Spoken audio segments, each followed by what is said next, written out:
Well, good afternoon, and welcome to Live Impact News right here on 13 News Now Plus. Now, it is currently 1 o'clock p.m. It is November 19th, and it is a Wednesday. We are right smack dab in the middle of the week. We are smack dab maybe in the middle of autumn, if you will. I don't know the exact sort of target date for that, but it feels like we're right in the middle of fall. And we have got to start every show, like we do, with asking the People's producer, Nia Campbell, if she has any words for the people. Nia. Nothing, just welcome to Wednesday. Welcome to Wednesday. Excellent alliteration to start our Wednesday. I, of course, am Connor Reel. We're going to bring you all of the most live, breaking, impactful news for you locally, nationally, and globally right here for the next 2 hours. And first, we are going to go live right now out to President Donald Trump, who is speaking as part of a Saudi investment forum. Of course, President Donald Trump welcomed the Crown Prince of Saudi Arabia, MBS, to the Oval Office yesterday. Their comments together were extensive. Now, President Trump speaking at the Saudi investment forum. Let's go live out to those comments right now as we speak. When you see this board will blow every board away. And I believe we're going to be lucky enough to have the Crown Prince be a very distinguished member of the board. But we're going to have the heads of the Board of Peace. And I think it will go long beyond Gaza and the Middle East. I can see that going long beyond. There'll never be anything like this in terms of, I know you all have wonderful boards, but this is going to blow it away. It's going to blow them all away. And it's going to do some really good. So in the coming months, the Crown Prince and I are going to ensure that the ceasefire and everything else that's going on that's so positive in the Middle East, hard to believe. I mean, I've grown up, peace in the Middle East. I used to have peace in the Middle East, but never happened. We have peace in the Middle East. It's an amazing thing. Nobody thought, 3,000 years they talked. Nobody thought it would happen. In just 9 months, our administration has achieved more than most other administrations achieve in 8 years. And we're leading again in just every country. We want to win. We want to win for you. We want to win for ourselves. We want to help our allies. We want to change our enemies. We want to change our enemies. I'm being nice when I say it that way, but we want to change them. And if they don't change, we're going to be nasty. But hopefully we're not going to have to be nasty. But we want the world to prosper. We want the world to be safe. Our alliances are flourishing like they haven't before. And, you know, they're respecting America again. They didn't respect us. We were like a bunch of stupid people. We had a president that couldn't get up and talk, couldn't walk up a flight of stairs. We had people that didn't know what the hell they were doing. We were an embarrassment all over the world. But now we have people that are respected at levels that we've never seen before. So I just want to tell you that this is a group that I respect. I read every single name of every single person sitting in each and every seat. And I either know you or I know of you. This is an amazing group of people. And it really is headed by that gentleman sitting right smack center with 2 seats in between him. He wants plenty of room. And he's going to be the king of Saudi Arabia right now. He's the most distinguished gentleman. He's my friend. And thank you very much for what you've done for us, and we will always be with you. Thank you, Mohammed. I appreciate it. Thank you, everybody. Thank you very much. Thank you.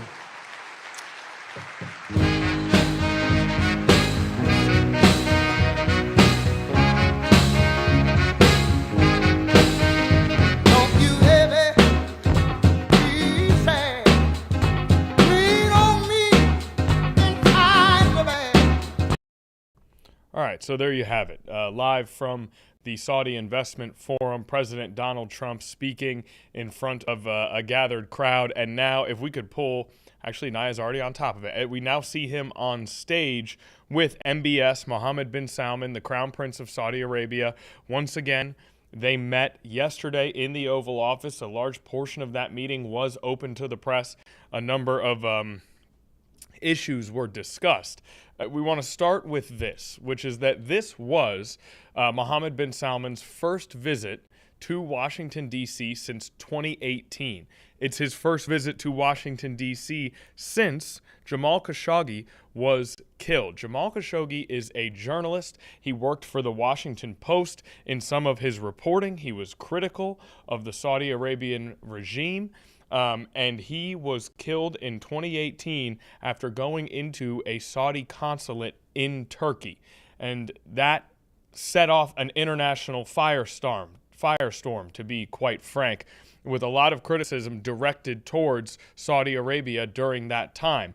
It has been 7 years since that time, and MBS, Mohammed bin Salman, has not visited the United States since then. Yesterday was his first visit since then. Now, investigations into that killing by U.S. intelligence agencies did indicate that MBS gave approval for that killing. However, President Donald Trump yesterday in the Oval Office said that the Crown Prince knew nothing about it. So, conflicting sentiments when it comes to what ultimately was an international controversy with the killing of a Washington Post journalist in a Saudi consulate in Turkey. So that currently is the situation. Prince bin Salman did say of Khashoggi's murder, it has, quote, been painful for us in Saudi Arabia, and defended the Saudi investigation into the crime. So again, that continues to be a major issue with the Crown Prince in Washington, D.C., or at least a major talking point. There also was talk of a defense pact, some reporting around a defense pact potentially being signed between Saudi Arabia and the United States. President Trump on Monday announced that he would be selling F-35 jets to Saudi Arabia. Again, a number of different topics covered, a number of different issues still at play when it comes to the relationship between President Trump and the Crown Prince and the United States and Saudi Arabia. But the Crown Prince here in Washington, D.C. for that meeting at the Oval Office yesterday, a dinner last night at the White House, and then, of course, the forum that you just saw. Another aspect of this, reporting around a major investment into the United States from Saudi Arabia. One number reported $600 billion. President Donald Trump said the number $1 trillion in the meeting yesterday. After he said that, MBS, the Crown Prince, sort of quipped back, oh, the number keeps going up. It appeared to be a lighthearted comment just from observation, but $600 billion was one of the numbers that we saw reported here as a potential investment from Saudi Arabia's public investment fund into the United States. That public investment fund, of course, largely supplemented by oil money. Saudi Arabia with an extreme wealth of oil money that they have, funneled into this government fund, the personal investment fund. And so that currently is another thing to monitor when it comes to, public investment fund, not personal investment fund, the PIF. Now, you may have also heard about investments from the PIF into Live Golf. Live Golf, a rival golf league that was founded and started to go up against the PGA Tour and that began poaching world-class golfers from the PGA Tour using massive sums of money. Phil Mickelson, Bryson DeChambeau, Brooks Koepka, Jon Rahm just recently, all defecting from the PGA Tour to Live Golf. Live Golf funded by the PIF, funded by Saudi Arabian economic and athletic interests, if you will, diversifying their portfolio of ownership along with their substantial money from oil. So again, it is a story with many layers. It is a story that is very complex with a number of different angles to explore, and it is one that we see continue to play out now today with President Trump giving that speech that you just heard. Now, we caught the tail end of that speech, but we did record the entire thing. And with all of the different issues and angles that we talked about, perhaps we will have a chance to listen in on the entirety of that speech at some point today, or at least some of the comments that we may have missed. So that is one of the major international stories that we've been following this week. The story that has been sort of the primary focus nationally this week has been the Epstein Transparency Act, a bill that has progressed through Congress that would potentially lead to the Department of Justice being forced or being compelled to release details of the investigation into Jeffrey Epstein. Now, that bill passed through Congress, one vote shy of unanimous. Only one representative did not vote for that to go through, and that was Republican Clay Higgins. Clay Higgins did write on his X account, quote, "It abandons 250 years of criminal justice procedure in America. As written, this bill reveals and injures thousands of innocent people, witnesses, people who provided alibis, family members, etc." He wrote on X after casting his vote against the bill, the lone vote in the House of Representatives to go against the Epstein Transparency Act. Now that bill moved on to the Senate, and the Senate agreed to pass the bill through without even taking an official vote. So that bill has passed through the House. It has passed through the Senate. Next, it will make its way to President Donald Trump's desk. And President Trump has said that he will sign it should that bill arrive on his desk. Now, what you just heard from Republican Clay Higgins is something that we have heard from Republican lawmakers over the course of this issue, especially over the course of the last few months, including House Majority Speaker Mike Johnson, who has repeatedly sort of spoke out against releasing those files from the Epstein investigation in the event that innocent people could be hurt by them. So Mike Johnson has been one of the members of Congress who has spoken out against this. And we actually have comments from him yesterday just before that vote took place. Naya, what do you think? Should we play a brief portion of Mike Johnson's comments from yesterday? Just because this Epstein Transparency Act remains in the news, and then we can continue to explore some of the other news stories that have come about today? I think that works since the Senate did pass it real late last night, so we didn't get a chance to have it on Live Impact News yesterday, so that works for today. Okay, sounds good. So we did not get to hear from, that's a great point, Naya. We did not get to hear from Mike Johnson yesterday on Live Impact News, but he had comments just before the vote. That vote ended up 427-1. Let's listen to House Majority Leader Mike Johnson just before that vote took place, speaking about the Epstein Transparency Act and the investigation into Jeffrey Epstein. Very frustratingly to us, the Democrats are delaying that work even further with a political show vote. They're forcing a political show vote on the Epstein files. So we're just going to address that right at the top here this morning because they've spent so much time, the Democrats have, spinning the facts and trying to confuse the people that I wanted to come in this morning and just clearly explain for the people back home how we got here and why this vote is happening right now. First, a quick review of the relevant history here. For 4 long years under the previous administration, under the Biden-Harris administration, Democrats insisted there was no border crisis. Remember, they told you that that wasn't a problem at all. They dismissed inflation as transitory. That's what they told us. They told the American people not to believe what we could all see with our own eyes, that there was an obvious mental and physical decline on the part of President Biden individually. And now, seemingly overnight, these same cast of characters, they've taken a sudden and urgent interest in the Epstein investigation. Suddenly, it's all in the name of transparency. That's what they're trying to tell us. But the truth is, the biggest proponents of this discharge petition were never actually interested in transparency or ensuring justice or protecting victims of this unspeakable tragedy, the Epstein evils. And how do we know that? Because the Democrats had every one of the Epstein files in their possession for the 4 long years of the Biden administration. The Biden Department of Justice had the files the entire time. And not a single one of the people who are so loud and animated right now, they never said anything about it for all those 4 years. None of them held press conferences. None of them demanded the release of the documents. And under Biden's DOJ, when they prosecuted just Epstein and Ghislaine Maxwell, not a single one of these Democrats or any of the proponents of the discharge ever made any noise about that at all. So it's fair for the American people to ask the question, why now? Why suddenly are they so interested? They have such an urgent interest in the Jeffrey Epstein matter. The truth is simple and straightforward and obvious for anyone who is willing to look at it objectively. Clearly, this is a political exercise for Democrats and a few others, sadly, and it is as deceitful and dishonest as their pointless stunt to shut down the government. Same ideology behind this. Democrats are trying to use the Epstein matter as a political weapon to distract from their own party's failures. And in a desperate attempt, they're trying to somehow tie President Trump to the scandal. President Trump has nothing to do with it.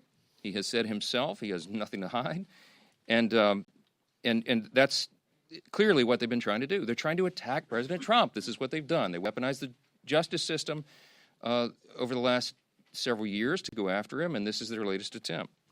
And they don't have a platform or a principle to defend on the Democrat Party side, so they put all their eggs in this basket. And that's why you hear endlessly about Epstein, Epstein, Epstein. Everything's about Epstein. Now, this was an unspeakable tragedy, we said that. And we have great compassion for the victims. And I'm heartened that I met with the victims. Our House Oversight Committee members met with the victims, and they deserve justice. It has been too long delayed. Not just justice for what they were made to endure, but also we need answers on why it took so long for the Department of Justice itself to do that job under previous leadership. Republicans, meanwhile, are working in earnest to deliver transparency to the American people, and we're working to do that in a responsible manner that does no further harm to these innocent people and the victims who have been wrapped into this. There are a few key facts here that everybody needs to understand. First, I mentioned the House Oversight Committee doing its work. That is a bipartisan effort. They are already producing far more than the discharge petition even anticipates. Chairman Comer is our chair of oversight. Some of the biggest bulldogs in Congress serve on that committee, you all know, and I've mentioned this so many times. They have been, on the Republican and Democrat side, they're deeply dug in. They've been working around the clock. They worked even through the government shutdown, and there were tranches of documents that were released even over that period. So far, by last count, it's over 65,000 documents, Epstein file documents, that are now out in the public for everyone to review. That includes tens of thousands of pages from the Epstein estate. And that includes Epstein's flight logs, his personal financial records and ledgers, his daily calendars, and so much more. And none of that is even written or included in the discharge petition. So in other words, the Oversight Committee is doing far more than the discharge even anticipates, and the most valuable information thus far has come from the Epstein estate files. That was produced because of the work of the Oversight Committee that is doing that in a professional, robust manner, using the full subpoena authority of the U.S. Congress. From the very beginning, our side has been insistent that this matter must be handled very carefully and with utmost caution and care for the victims. We want maximum transparency. We have always been about that. We want every single person who had any scintilla of evidence that they were involved in the Epstein evils, they need to be brought to justice, and it should have been done a long time ago. We need to find out who those people are. But in the meantime, you have to remember there are real people's, innocent people's lives at stake here, and young victims who don't want to be dragged into this political game because it could hurt further what they've already endured. They would be made to suffer more harm if Congress is not careful in what we're doing. And unlike our very important work that's underway in the House Oversight Committee, the Democrat-led discharge petition would carelessly dump thousands of documents without proper protections for the innocent. I brought a chart in here this morning. I want to illustrate for you what we are concerned with. Now, I was a federal court litigator.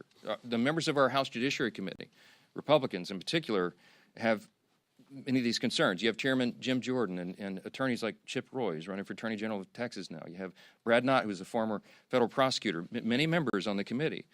Andy Biggs is running for governor of Arizona. They're lawyers, and they understand that the way the discharge petition was drafted is haphazard and dangerous. This is why we have been opposed to this point, okay? And I could be here for a long time going through all the details of it, but the big concern we've all had all along is that the House bill, if it's passed in its current form and it was signed into law, it is dangerously flawed. And our problem and our frustration is there's no way for us in the House to amend it or correct these problems because the authors of the discharge will not allow it. And that's one of our great frustrations. Let me just very quickly, we have a legal document that the lawyers, we have all drafted to explain all this, but let me give you maybe the top 5 concerns about it, and there are more. But as drafted, the discharge petition, it fails to fully protect victim privacy. I'm going to read you an excerpt out of our legal document we put together to explain all this. Congress should give the Attorney General broader authority to redact all the victim information. The discharge doesn't do that. This would prevent the release of information that could be used to unmask victims who have chosen to remain anonymous. Now, you have some very brave women who have come forward and put their names and faces out there and done press conferences and explain that justice is overdue, and our hearts go out to them, and they are heroes. But you have as many as 1,000 women, by some of the accounts, who may be caught up in this. And the vast majority of them have not come forward, probably for obvious reasons. They don't want to be unmasked. But the discharge petition doesn't have adequate protections. It risks re-victimizing those who were trafficked and exploited. And the courts have recognized this concern, by the way. I'll read you a quick excerpt. On August 20th of this year, Judge Richard Berman, the Southern District of New York, issued an order denying the DOJ's request to release Epstein grand jury materials, noting, quote, names and identifying information of victims appear in the subject materials, unquote. Judge Berman then quoted a letter related to the victims' concerns, which stated the following, quote, transparency cannot come at the expense of the very people whom the justice system is sworn to protect, unquote. And importantly, the judge quoted a letter from one of the victims. In the proceedings, she is named as Jane Doe 2. She said this is one of the victims, quote, I beg the court to make sure it is of the utmost priority that in any sort of release, all and every detail that could possibly reveal our identities be redacted. The victims of Epstein's evils deserve that protection, and the discharge does not currently provide it, okay? Number two, the discharge petition could create new victims, okay? Because it requires the DOJ to release information even in cases where the DOJ or the FBI has already reviewed it and determined it is not credible. It is false information. Doing this and requiring this to come out could ruin the reputations of completely innocent people, such as those who have may just have known Epstein but knew nothing of his crimes, or whose names he exploited. Think of this, innocent people whose names he exploited and used to try to get close to his intended victims. Their names may be in these files, and they had nothing to do with this. And so by just haphazardly releasing it, you're going to destroy their reputations. Releasing information containing the names of innocent people would subject those innocent people to a guilt by association. It would create an entirely new group of victims who have no means to clear their names. That's a concern of Congress, and it should be. It should be. Number three, the discharge in its current form fails to prohibit the release of child sexual abuse materials. That is a term of art. It's called CSAM, okay? It's defined in the U.S. Code.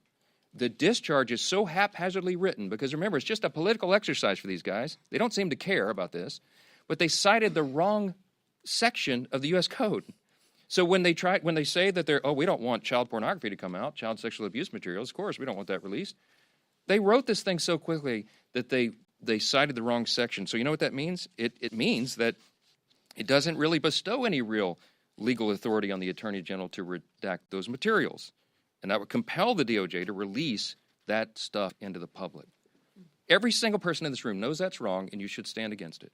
But that's what the discharge says. Number four, it jeopardizes the future federal investigations of the United States. Why? Because the discharge only allows the Attorney General to redact limited portions of records that could publicly identify individuals who were promised confidentiality. In this scenario, you're talking about whistleblowers. You're talking about confidential informants who came forward and gave information and evidence in exchange for agreeing to have their identities not revealed. Violating confidentiality, imagine the chilling effect that would have on future investigations. Who's going to want to come forward if they think Congress can take a political exercise and reveal their identities? Who's going to come talk to prosecutors? It's very dangerous. It would deter future whistleblowers and informants. And the release of that could also publicly reveal the identity, by the way, of undercover law enforcement officers who are working in future operations. Dangerous stuff, and they seem not to care. And by the way, I'm going to remind you again, we went to the authors. We asked the authors of the discharge to change this, and they said jump in the Potomac. All right?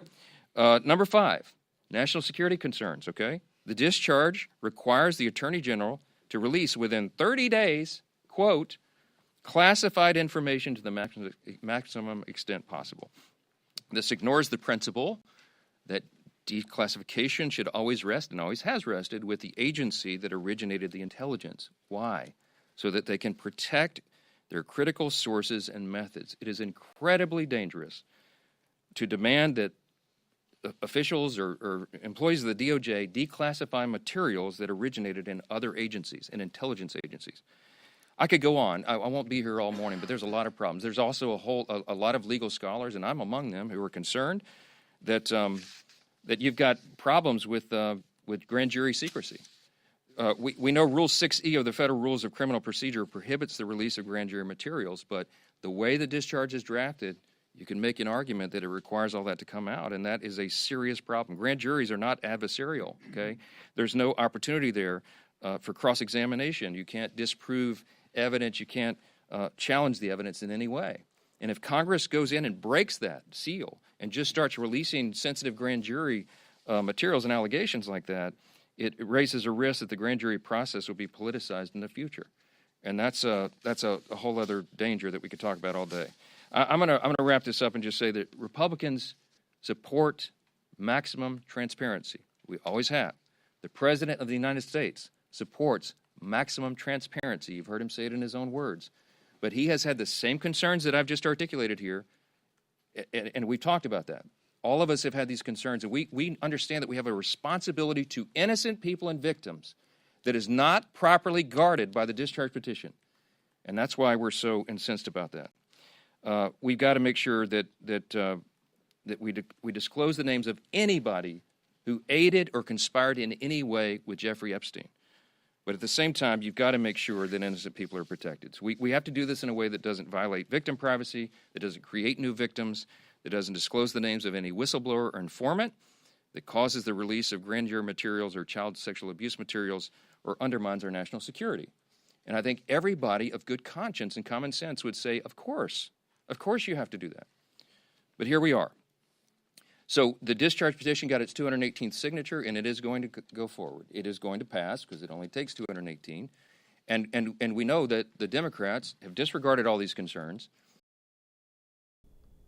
That discharge did, in fact, pass. It did go to the House floor. It passed with only one dissenting vote, only one no vote. Representative Clay Higgins, in his reasoning, Clay Higgins echoed sentiments similar to what Mike Johnson echoed right there.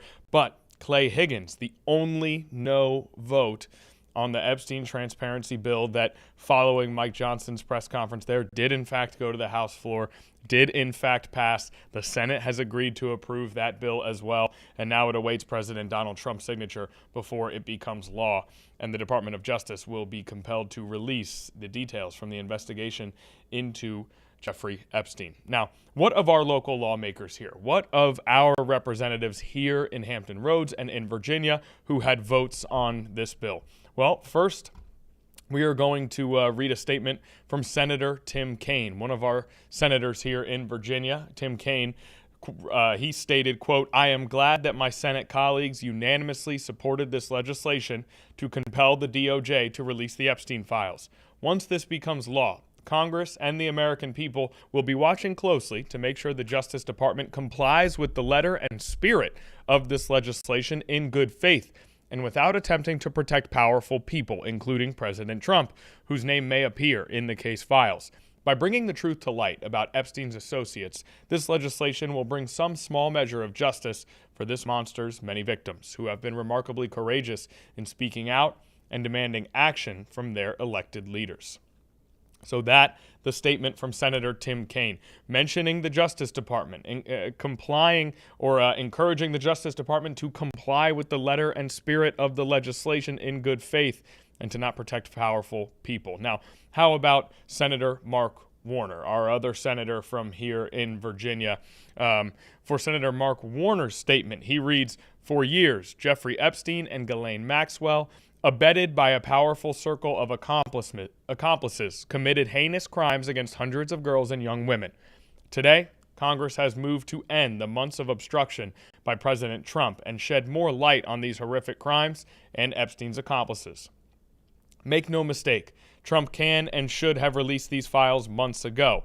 Now that new details have emerged, including Epstein's statement that Trump, quote, knew about the girls, it's easier to see why he decided to break his promise to release them. Instead, he's rolled out stunt after stunt to try to change the subject. No matter what obstruction Trump tries next, I will keep pressing for justice and accountability for Epstein's victims and for full transparency with the American people." So that was Senator Mark Warner. We've now heard from Tim Kaine and Mark Warner, two Democratic senators. Of course, the Senate passed this bill through unanimously. Now, how about Representative Jen Kiggins from District 2 right here in Hampton Roads? Jen Kiggins wrote, "Today I voted to support the release of the documents related to the Jeffrey Epstein case. It is noteworthy that under the Biden administration, no hearings were held, no votes were taken, and no files were released, and that was wrong. Transparency is essential, and anyone implicated in the crimes cited in these files must be held accountable. Additionally, we must continue to prioritize the dignity and privacy of the survivors throughout this process while ensuring that justice is being served." So that was Representative Jen Kiggins on her piece in voting yes to the Epstein transparency bill to release the files from the investigation into Jeffrey Epstein. So again, that bill awaits President Trump's signature. That is the final step until the Department of Justice now has measures in their own hands in terms of releasing those materials if President Trump does, in fact, sign the bill into law. All right. Now, we heard from House Majority Leader Mike Johnson in his press conference yesterday. House Minority Leader Hakeem Jeffries took the podium today for a press conference of his own. So let's listen in now to House Minority Leader Hakeem Jeffries as Capitol Hill continues to stay busy. Though I wonder, Naya, if we pause, and because we have a live event that just came across our feed. First Lady Melania Trump speaking at a high school as we speak. Now, what do you think, Naya? Do we go live out to this event? Do we listen in on what may be happening with Melania Trump speaking live at a high school? Or do we stay the course and listen in on Hakeem Jeffries? This is Lejeune High School. She's joined by Second Lady Usha Vance. What do you think, Naya? Should we take this live feed now? I think we take a listen. Okay, let's do it. Talking about. Agreed. Well, let's take the live feed. That does not mean we won't hear from Hakeem Jeffries. We have that press conference recorded. We will get to it when and if we have time. But for now, let's go live out to Lejeune High School, where First Lady Melania Trump is speaking. For some of the loved ones, but for other service members. So thank you for that. It's exciting to be here, and I'm sure Usha is happy to be here with us as well. I want to wish you a very wonderful Thanksgiving and safe Thanksgiving. And thank you for your service to all of you. You're part of it. And I hope if you ever come in the White House, you are invited. Please let us know, and we are there. Happy Thanksgiving.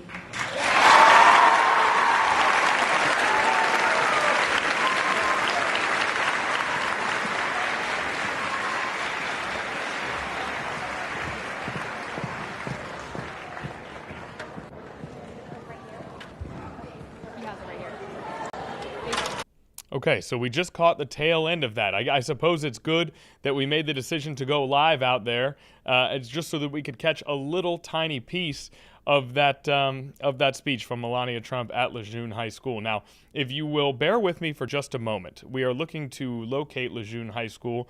We believe it's in North Carolina, but there could always be multiple high schools with the same name, so we want to make sure that we have the right high school. It is indeed Jacksonville, North Carolina, which is not too far out of our viewing area if I know the area correctly. So Jacksonville, North Carolina is where First Lady Melania Trump speaking today. And that is not too far.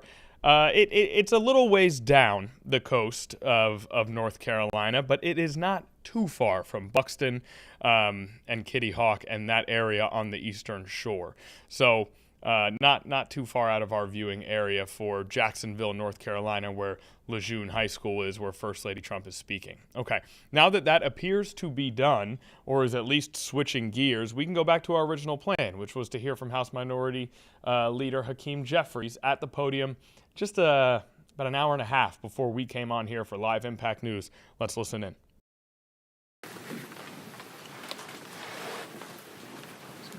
Morning, everyone. Morning. Next week throughout America, families will be gathered together at the dining room table. And millions of Americans are going to experience sticker shock as they prepare for Thanksgiving. The Trump administration itself acknowledges that the cost of turkeys has gone up 40% since last November. Grocery costs are through the roof, housing costs out of control, electricity bills through the roof. And the Trump administration and Republicans here in Congress continue to refuse to extend the Affordable Care Act tax credits. That means that tens of millions of Americans are about to experience dramatically increased premiums, copays, and deductibles. In some cases, health insurance costs are going to go up $1,000 or $2,000 per month. We have a cost of living crisis in the United States of America, and Donald Trump and Republicans haven't done a damn thing about it. In fact, costs aren't going down, costs are going up all throughout America. And the Trump tariffs are costing everyday Americans thousands of dollars in additional expense per year. Now, House Republicans are on vacation for 7+ weeks, a taxpayer-funded vacation, until they were forced to crawl back into town. We have a week of legislative session that began on Monday and will last until Friday. And House Republicans haven't brought a single bill to the floor that actually addresses the high cost of living in the United States of America. It's perplexing. What is wrong with these people?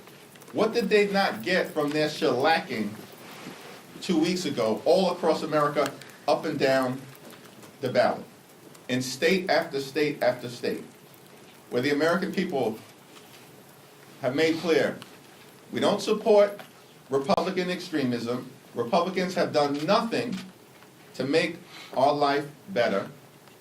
And we're thankful for Democrats for continuing to lean in to driving down the high cost of living. And now we're in the midst of this healthcare affordability fight. And Donald Trump's response to it is, let's repeal the Affordable Care Act.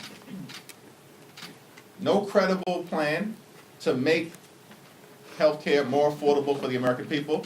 Donald Trump's plan, adopted by House Republicans, is let's repeal the Affordable Care Act, and we're going to continue to refuse to extend tax credits that make healthcare more affordable for working class Americans, middle class Americans, and everyday Americans.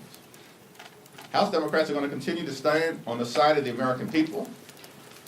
Our fight will be to continue to lower the high cost of living, to address the Republican healthcare crisis, fix our broken healthcare system, extend the Affordable Care Act tax credits, and actually do things that are designed to make life more affordable for the American people.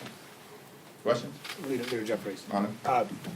During the very high profile Michael Cohen hearing, Stacey Plaskett was in direct communication with Jeffrey Epstein, and this was after he pleaded guilty to sex crimes. This is after the Miami Herald investigation into all these heinous acts. So why, as a Democratic leader, why are you okay with that?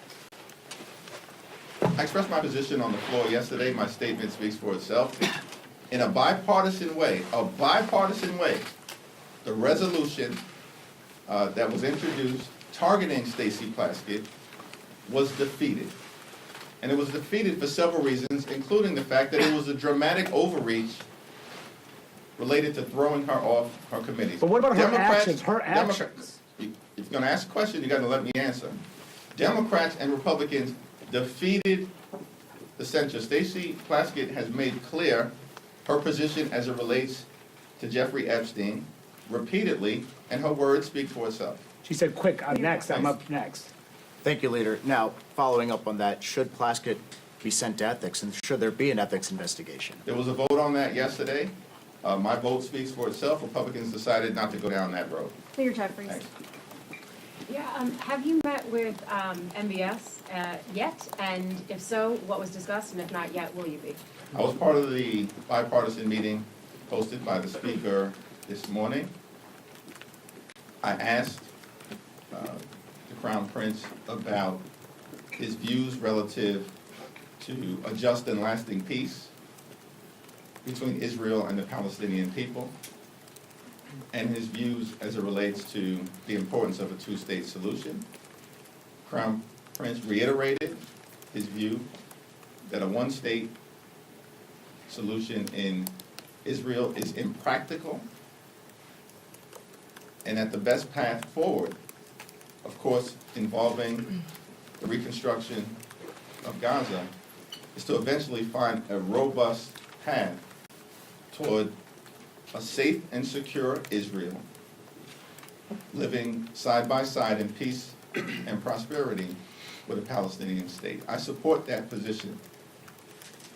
I think we'll continue to stand by the special relationship between our two countries. It's incredibly important. But as we move forward to find a path toward a just and lasting peace, ultimately, it has to involve a safe and secure Israel, living side by side in peace and prosperity with a Palestinian state, where the Palestinian people can realize their aspirations for dignity and self-determination. Crown Prince reiterated what he has said publicly, his commitment toward finding that path forward. And was Jamal Khashoggi mentioned at all in his murder? It wasn't mentioned in the conversations that I was a part of throughout the meeting. Leader Jeffries. Thank you, Mr. Leader. Leader Schumer told reporters yesterday that he consented to adding the Senate phone records provision that the House will vote on tonight to repeal. He said that he wants to make sure that at least Democratic senators were protected from Bondi and others who might go after them later on. Were you previously aware of Schumer's consent, and what's your reaction to it given your opposition to the provision? No, and I haven't had the conversation with Leader Schumer. What I can tell you is that during the Rules Committee that House Republicans had last week, they expressed their outrage. Republicans expressed their outrage at this Republican senatorial slush fund that was put into the spending agreement that they all voted for, notwithstanding the outrage that 8 Republican senators have basically built into law a slush fund that will give those senators millions of taxpayer dollars.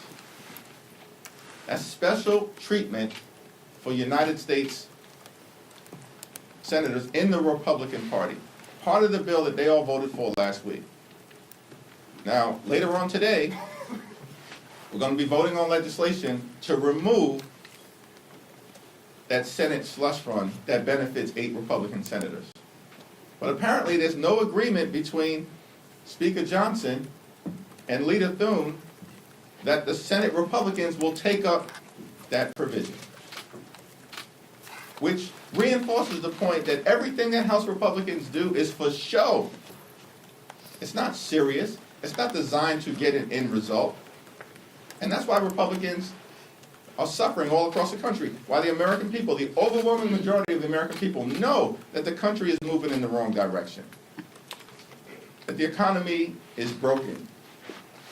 That the Republican control of the House, the Senate, and the presidency has been a disaster for the American people, because everything House Republicans do is for show. They can't even get a commitment from Senate Republicans to take up legislation to remove this multi-million-dollar taxpayer-funded slush fund to benefit corrupt Republicans in the Senate. It's time for the House to start to actually do things that matter for the American people in the middle of a cost of living crisis that's devastating hardworking American taxpayers all across the country. But Republicans throughout this week have shown zero interest in making life better for everyday Americans. They continue to be all about the wealthy, the well-off, and their well-connected GOP donors. Leader Jeffries. Back. Thank you. On the Affordable Care Act, Democrats are, obviously you say you want an extension of the tax credits. President says he won't sign that. Senate and House Republicans are talking about various other alternatives.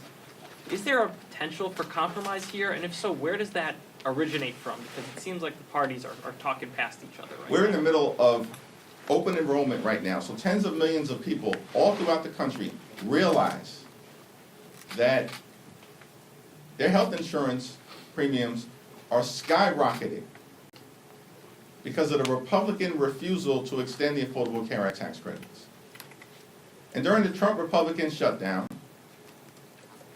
we repeatedly indicated that we want to work together in good faith with the other side of the aisle to address the Republican health care crisis. And Leader Schumer even offered a very reasonable proposal, which is a one-year extension of the Affordable Care Act tax credits, and then a bipartisan commission to discuss fixing our broken health care system moving forward that Republicans continue to devastate. And Republicans refuse to take yes for an answer. And so at this moment in time, the House Democratic position is very clear, very simple, very easy, very straightforward. A 3-year extension of the Affordable Care Act tax credits before they expire on December 31st of this year.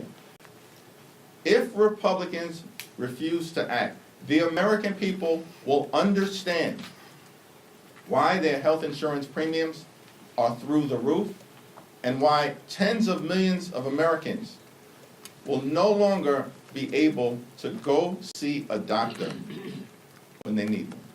Leader Jeffries. Thank you so much, Leader Jeffries. House Oversight Chairman Comer said yesterday on the floor that you had Jeffrey Epstein over for dinner and took money from him back in 2013. This was after he was on the sex offender list. Any comment on that? And will you be holding members accountable regardless of party affiliation if there were any misdeeds related to the Epstein files? Was that a serious question or a serious statement from malignant clown James Comer, that I had Jeffrey Epstein over for dinner, that I accepted money from Jeffrey Epstein? What's extraordinary to me about the clown show on the other side of the aisle is that they lie with impunity on things that are objectively verifiable. And why do they do that?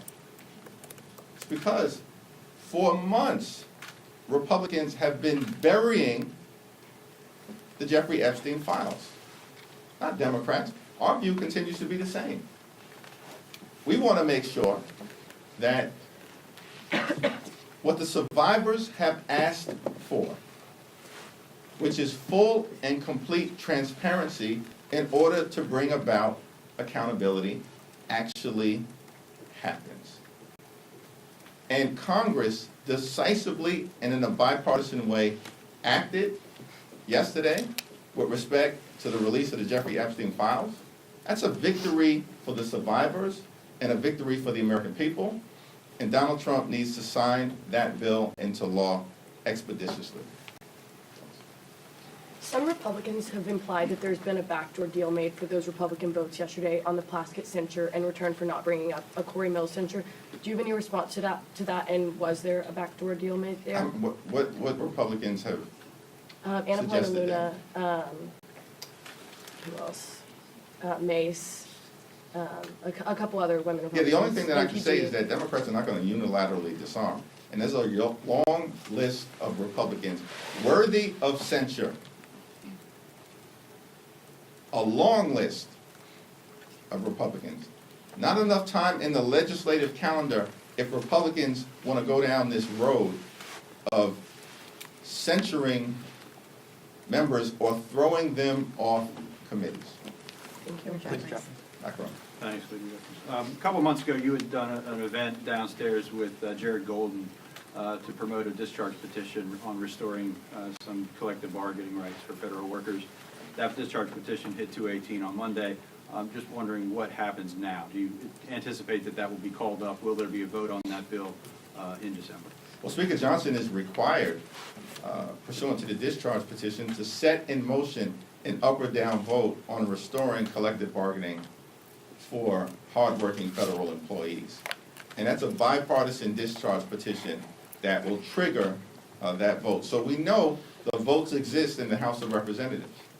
But this is another example of Republicans attacking hard-working American taxpayers, working families, members of organized labor, everyday Americans and middle-class Americans who benefit from union involvement and union participation and collective bargaining against powerful interests across the country.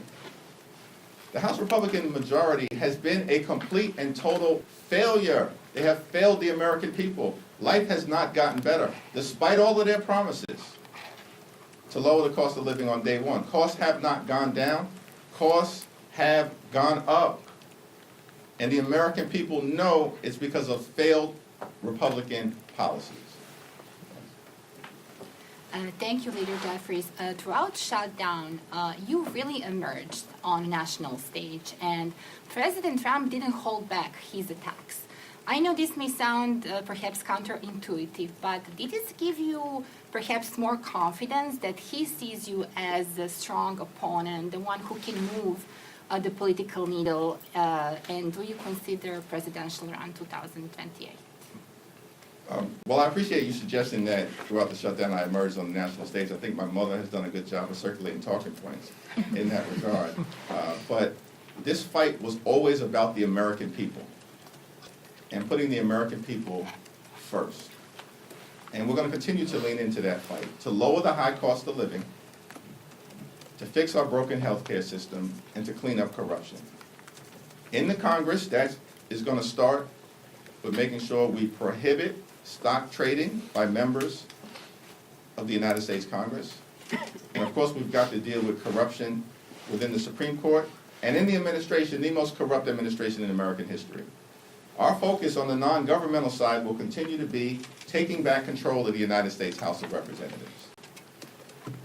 Because that's the most significant thing that can be done to begin the process of ending this national nightmare that has been visited on the American people by Donald Trump and Republicans. And Democrats are going to take back control of the House of Representatives. And we're going to do so decisively. This whole notion, it was always a fantasy. Some people bought into it. This whole notion that Republicans were going to be able to gerrymander their way into rigging the midterm elections, and Democrats in the House were just going to unilaterally disarm, roll over, and play dead was a fantasy. And I told that to Mike Johnson months ago, directly. This is not going to end well for you. Told that directly to Mike Johnson, early, when it was suggested that Texas was going to move aggressively. Because they must have us confused. We recognize the urgency of the moment.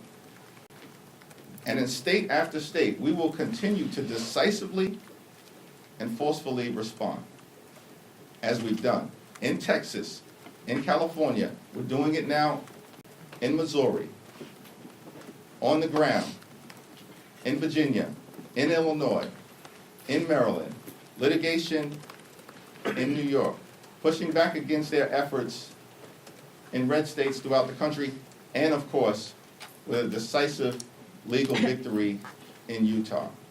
So our focus is on making life better for the American people, stopping this Donald Trump-inspired effort to gerrymander the national congressional map in order to rig the midterm elections. They started this redistricting fight. We will end it. And that's the reality that extreme MAGA Republicans are confronting right now. That being said, just to follow up on that, though, in light of the Texas ruling yesterday, do you worry at some point some of your counter efforts could also be invalidated? The Texas congressional map that was racially gerrymandered in violation of the law was declared to be unconstitutional in an opinion written by a judge appointed by Donald Trump, who centered that opinion on the corruption and the incompetence and the clear racial motivation of the Department of Injustice. That's the reality of that decision in Texas. It was clear as day that Donald Trump and Republicans violated the 14th and the 15th Amendments of the United States Constitution. And then they jammed that gerrymandered map down the throats of the people of the great state of Texas in the dead of night.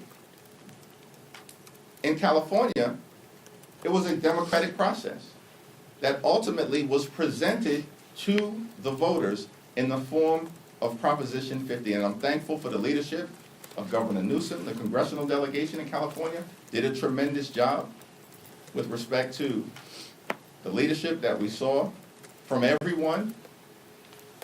Nancy Pelosi, Pete Aguilar, Zoe Lofgren, incredible job, but everyone in the delegation, and of course working with our partners in the state legislature, they intentionally leaned into a democratic process that also ensured there was strict compliance with both the Voting Rights Act as well as the 14th and 15th Amendment to the United States Constitution. Very different process. And so the litigation that has been filed, or at least threatened, by the Department of Injustice against the California map is frivolous. And by the way, these people at the Department of Justice are both corrupt and incompetent. So much so that they detonated their own gerrymandering efforts in Texas. And because Texas has fallen, these people are now in full panic mode because they've set in motion a process that is not going to work out well for them in the end. Mayor Jeffries. Thank you, Mr. Leader. You said just a moment ago that there's a long list of Republicans worthy of censure. Nancy Mace is going to be offering a privileged motion to censure Corey Mills later today. How do you plan to vote on that resolution, and will Democratic leadership be whipping your caucus for this vote? We haven't had a conversation about the resolution because we haven't seen the resolution, so I'll have to take a look at it. Thanks. Yes? President Trump has been posting on social media recently about health care, specifically saying that the only health care he will support is sending money directly back to the people. Has anyone from the White House or Republican Party approached you or anyone else in the Democratic Party about a specific plan? No, there hasn't been a single bit of outreach from Donald Trump or the White House about confronting the Republican health care crisis because they're not serious about it. It's not even clear to me that Donald Trump understands how the Affordable Care Act tax credits operate.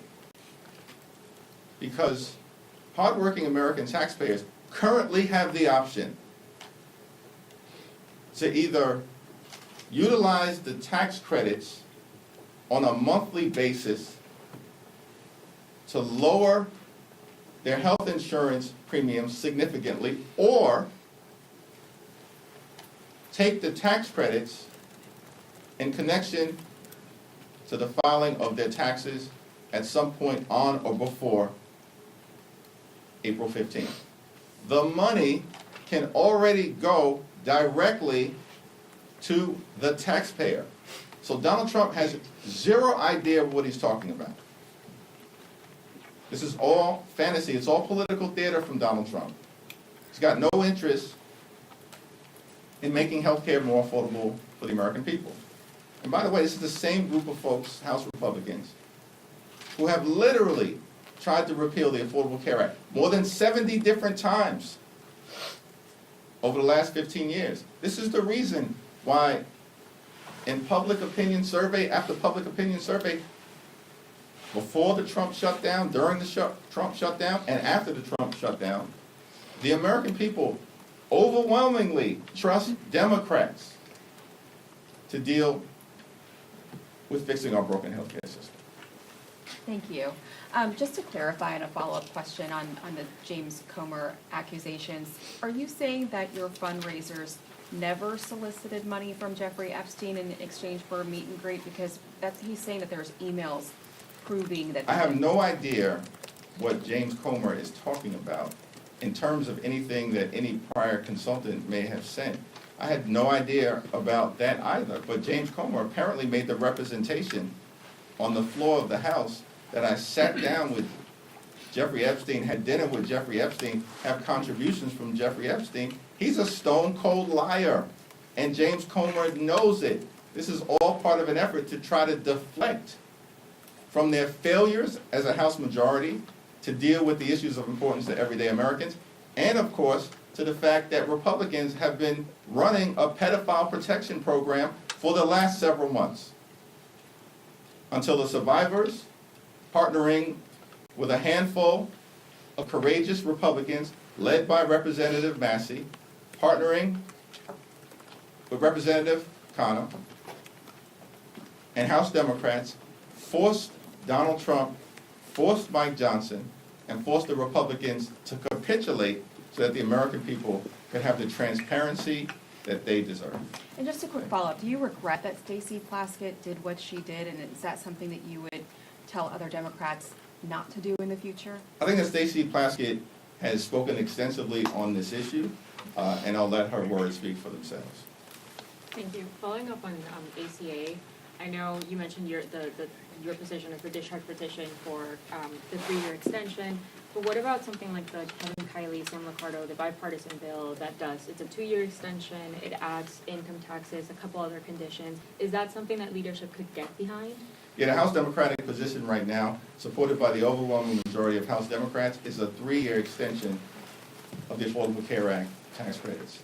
Now, Republicans have repeatedly been given the opportunity to take yes for an answer and to address this health care crisis that they've created, which includes but is not limited to the largest cut to Medicaid in American history.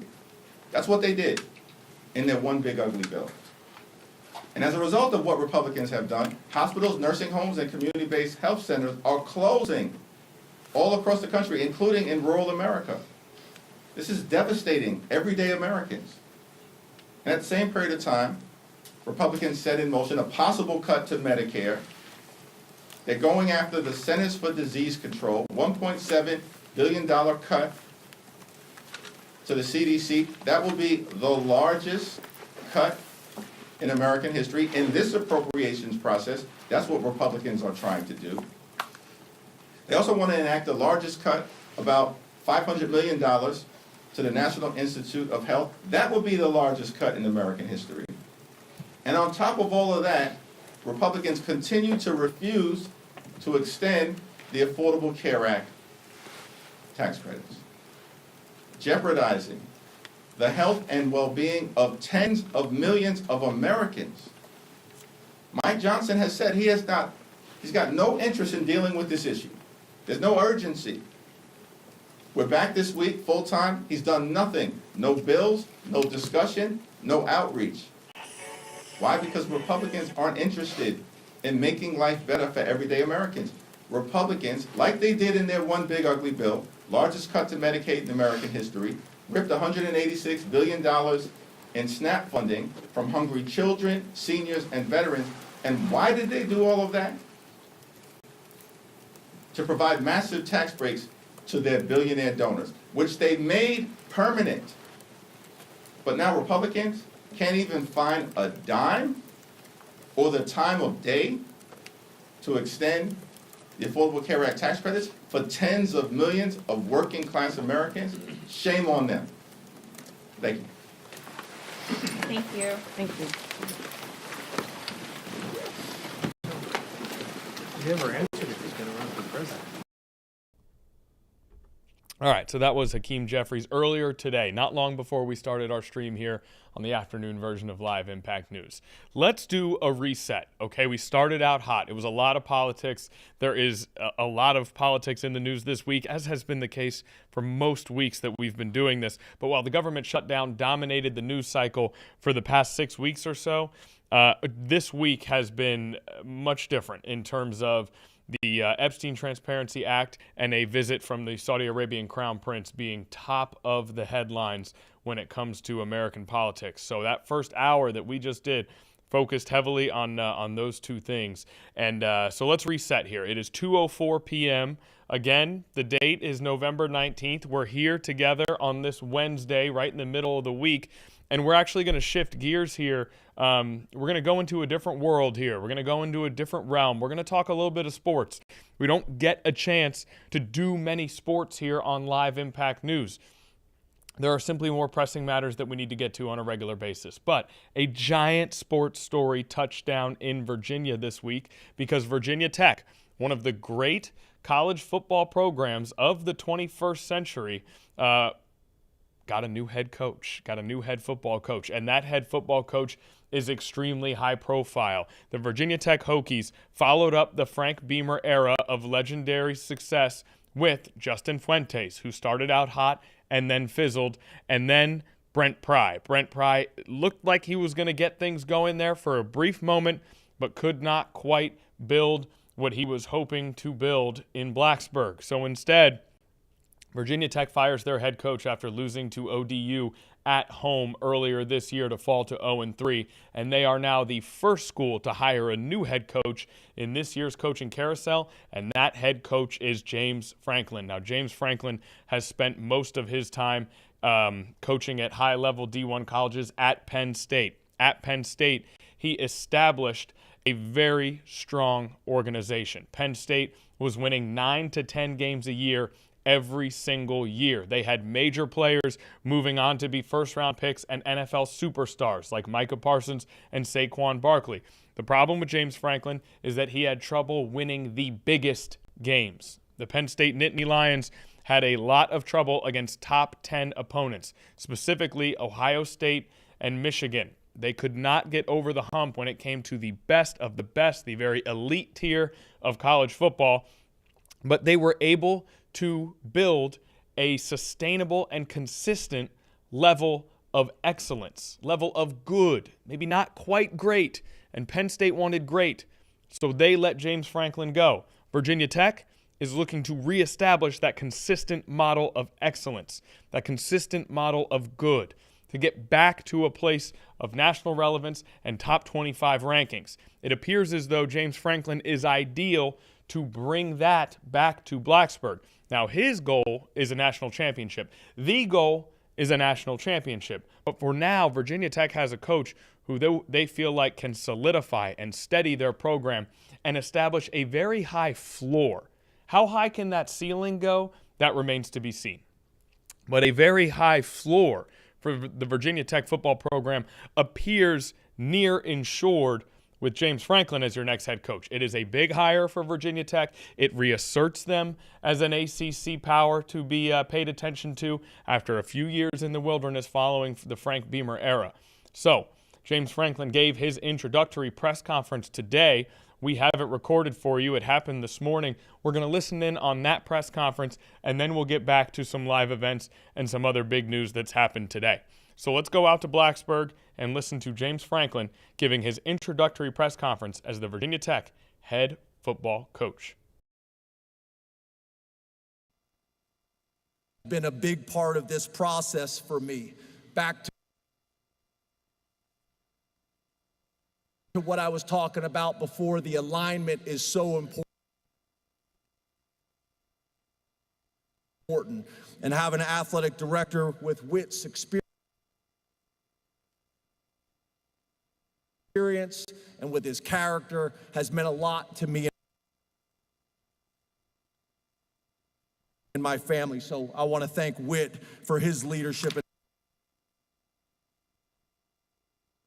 this process.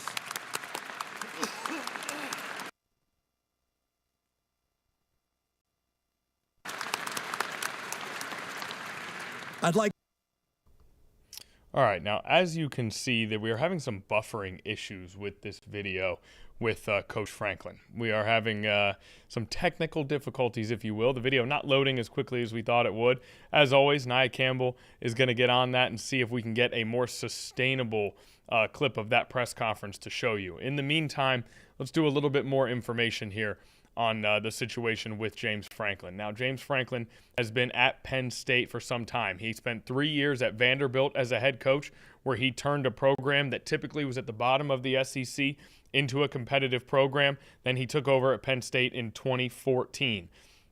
Now, in 2014 and 2015, he went 7-6 both years as they looked to build that program up. In his third season, 2016, Penn State went 11-3, won a Big Ten conference title, and finished 7th overall in the top 25. And from that point, the program was pretty much off with James Franklin. It was off and running. In 2020 and 2021, they had a very brief sort of rebuilding period. They went 4-5 in the shortened season of 2020 and 7-6 in 2021. Outside of that, it was 9 wins or more every single year for James Franklin's Penn State teams. And if you look at the last 3 seasons, 11-2, 7th in the country, 10-3, 13th in the country, 13-3, 5th in the country, and just last year, an appearance in the semifinals of the college football playoff. Now, it takes big wins to get to the semifinals of the college football playoff. So that the notion that James Franklin couldn't win big games appeared to be turning around. You must win big games to get to the Final Four of a 12-team college football playoff. On top of that, they came into this season with maybe the highest expectations that they have had during the James Franklin era, maybe the highest expectations they have had in the 21st century. Ranked 2nd in the country going into the year and expected to be the best team in the Big Ten. Penn State had dreams of a national championship, of finally being the program that they have envisioned since the days of Joe Paterno. Then they start the season hot. They do what they're supposed to do against bad teams, and they come up against one of those big showdowns against a top program in Oregon.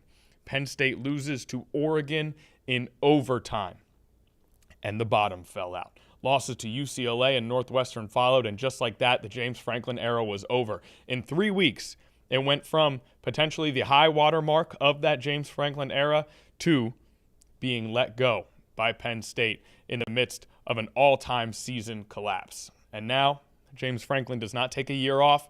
He does not wait around. He takes the job at Virginia Tech, and we once again have that introductory press conference ready to go for you. Let's see if we can get one with a little bit better of a loading procedure here. Let's listen in to James Franklin from this morning. Love having the core here. So excited about partnering with you guys. It's something that makes this place unique and special. Couldn't be more excited about this opportunity. My wife, Fumi, my brother-in-law, Jason, couldn't be more excited about this opportunity and being with you guys this morning. I want to make sure that I get a chance to thank everybody that's been a part of this process. That's probably the thing I'm most concerned about, that I don't miss anybody. But starting with President Sands has been awesome throughout this entire process.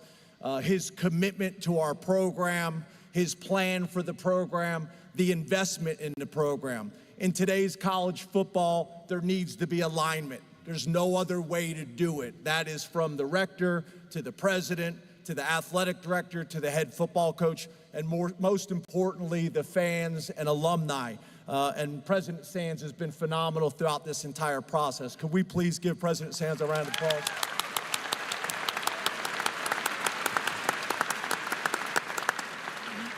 I'd also like to thank our rector of the board, John Rakovich. I was fortunate to have an opportunity to fly to the board meetings yesterday in Northern Virginia. I found out very quickly. John said, look, you'll have your time tomorrow, but I run a tight ship in these meetings, so keep your message short. But I want to thank John for his leadership as well. That's been phenomenal, and obviously this relationship is going to be critical moving forward. And then most importantly, Whit Babcock. Whit has been relentless throughout this entire process. He has been authentic, he has been transparent, and he's been honest. And the opportunity to be able to get to know Whit on a more significant level has been a big part of this process for me. Back to what I was talking about before, the alignment is so important. And having an athletic director with Whit's experience and with his character has meant a lot to me and my family. So I want to thank Whit for his leadership in this process.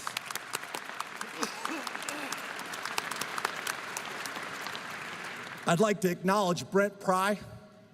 Sorry.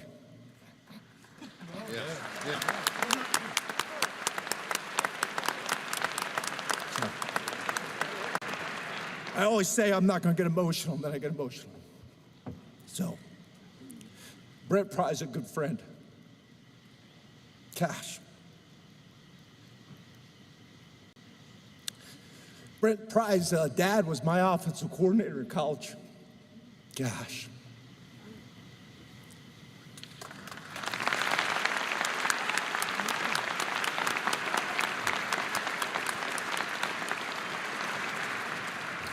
Brent's dad was my offensive coordinator in college. I've known Brent for over 30 years. Brent's first year coaching was my senior year at the Harvard of the Pennsylvania State Athletic Conference, East Stroudsburg University. I know you guys are all very familiar with it. And then Brent and his family was with me at Vanderbilt all 3 years, and then I think for our first 7 years at Penn State. So I got a ton of respect for Brent and his family. I know he poured his heart and soul into this place. I know this place is better today because of Brent and the commitment that he made.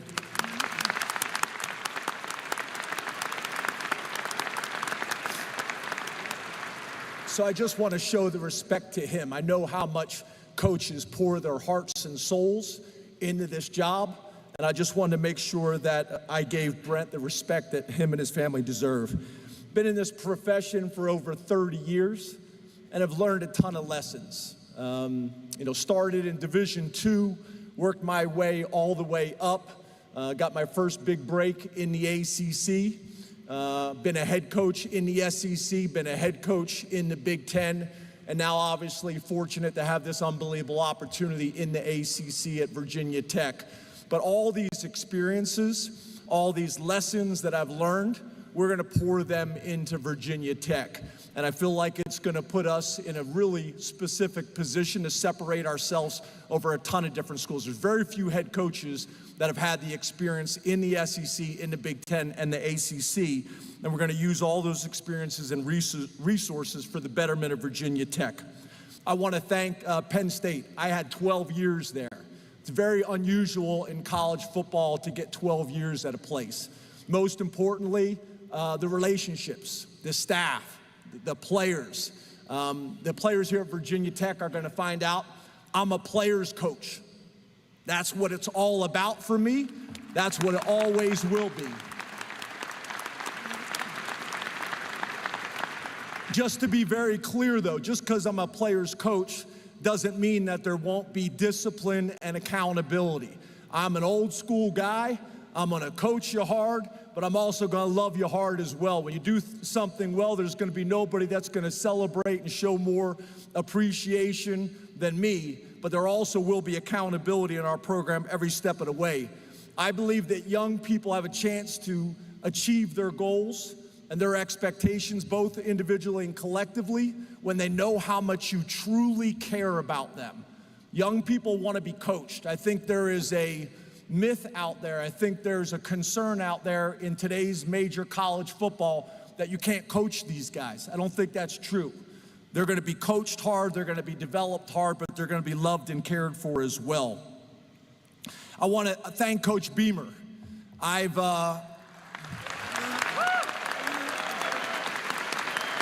How many years has Allstate donated to participating schools for every field goal and extra point made?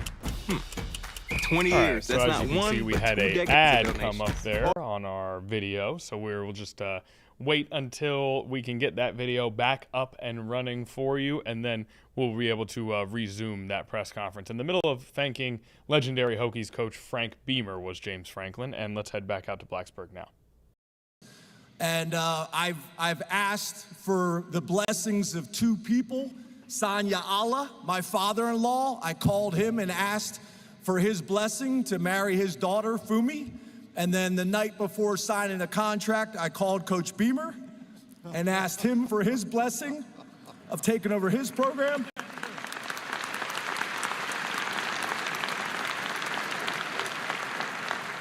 I was a little concerned because I called him 3 times and he didn't answer the phone. So I called his wife and she said, "I'm sorry, Coach, we didn't have your number." but I was able to get Coach Beamer's blessing, and that means a ton to me. I'm somebody that values the history, the traditions, the legends, and obviously nobody's more important than Virginia Tech football than Frank Beamer and his family. This place has produced some all-time greats. Michael Vick, Bruce Smith, Antonio Freeman, Corey Moore, Cam Chancellor, Tyrod Taylor, Kevin Jones, Christian Darrisaw, David Wilson, D'Angelo Hall, the Fuller family, the Edmond family. I can go on. And obviously, some people, I don't want to disrespect anybody that I may miss, but it's just been so much history and tradition. And at the end of the day, this is a player's game. I'm not sure why, but the plays just seem to work better when you got really good players. We had a running back at Penn State, maybe you guys have heard of him, named Saquon Barkley. And for some reason, when we handed the ball off to him, the plays just worked better. So coaches get a lot of credit, but this is a player's game.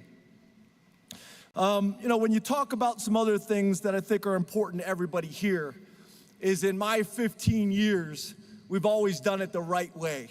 There's no shortcuts in building a program. And I think we have a track record that shows that.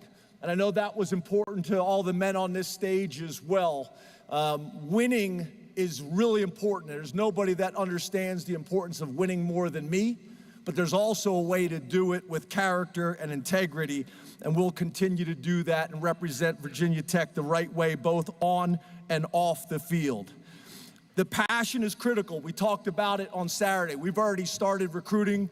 2 nights ago, I had 40 players on the phone, young men that are committed to Virginia Tech.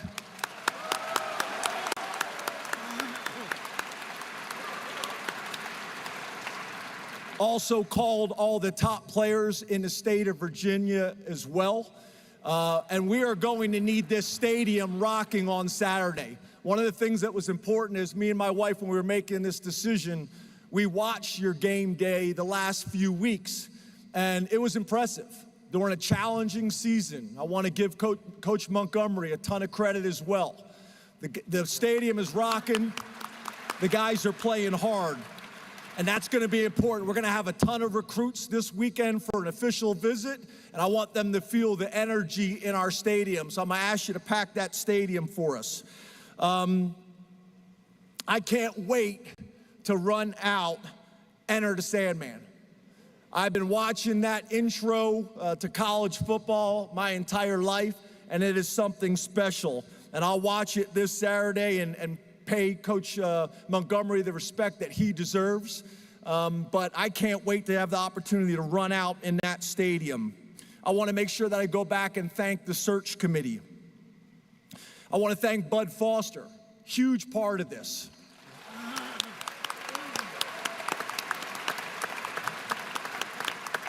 It's great to talk to the administration. It's great to talk to the board members and the donors and the former players. But for me to be able to talk coach to coach with Bud has been extremely valuable. Bruce Arians, Ryan McCarthy, Jay Pearson was relentless. I don't know if everybody knows Jay Pearson, but this guy is relentless. He sent me a box of ties and what I call pocket squares. He calls them handkerchiefs.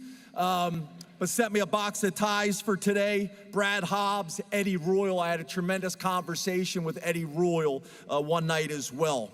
So I want to thank all of them as well.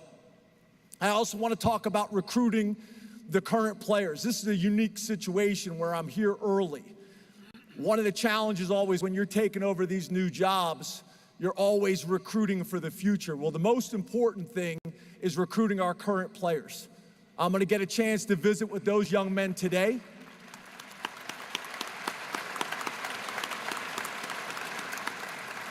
I think a lot of times the current team is worried about the new coach coming in and wanting his own players.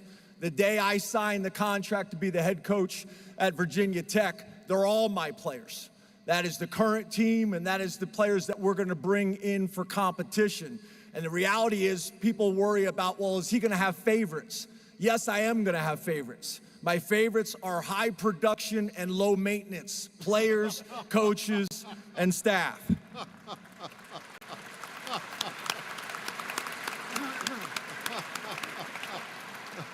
As for coaches, I'm going to bring the best fit for Virginia Tech.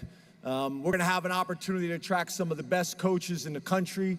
That will be in terms of spending time with the current staff and seeing who makes sense to keep on with us, because those people have obviously poured their hearts and soul into this program. Also bringing some coaches from other places as well. But that's going to be a very important piece of this process as well. But, in closing, I just want to thank everybody. I want to thank everybody for coming out this morning. I want to thank the search committee. I want to thank the leadership. Everybody has been phenomenal. And I couldn't be more excited. My family couldn't be more excited about our future here at Virginia Tech. You could not have found a coach that's going to pour his heart and soul into this place more than me and my family. I give you my word on that. If you live in a Virginia zip code and have zero... All right, as you can see, this is something that we are kind of dealing with this particular press conference, working our way through some of these interruptions. But as you can see, James Franklin getting emotional multiple times throughout this press conference. Clearly, either... how do I put this?